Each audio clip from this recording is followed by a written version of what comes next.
Early morning, April 4. Torah in 2 minutes-ish. This Passover overlaps with the 50th anniversary of the assassination of Dr. Martin Luther King. What's the overlap? What's the link between the two?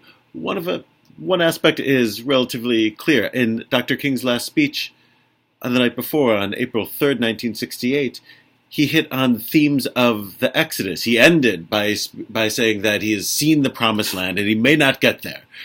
He had a sense of his life being part of a larger narrative. It wasn't just about his own happiness. It wasn't just about his own fulfillment.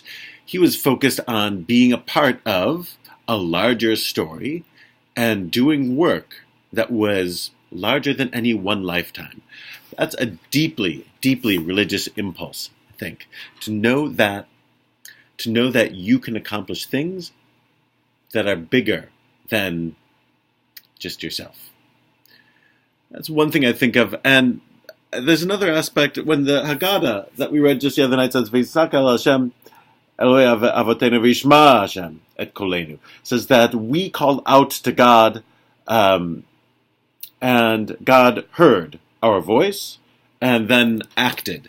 There's an act of listening, that to be godly is to listen to those who are calling out in pain and calling out in the face of injustice.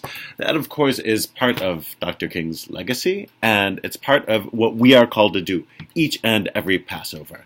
We're supposed to do it for our own group and for those who are different from us. Those are other themes that King hit on in that last speech the night before he was shot. In the Passover story, Pharaoh's daughter saves a Hebrew baby and knows that's what she's doing. She cares for somebody who's not like her.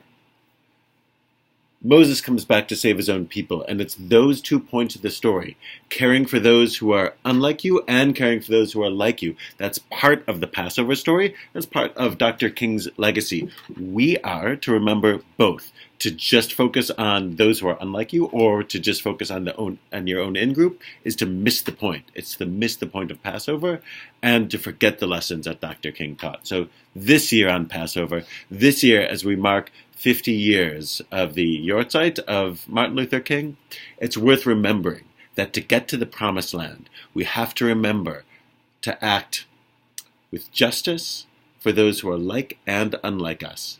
And the road to a better life, to the Promised Land, isn't always smooth, but it's one that we were freed to walk down.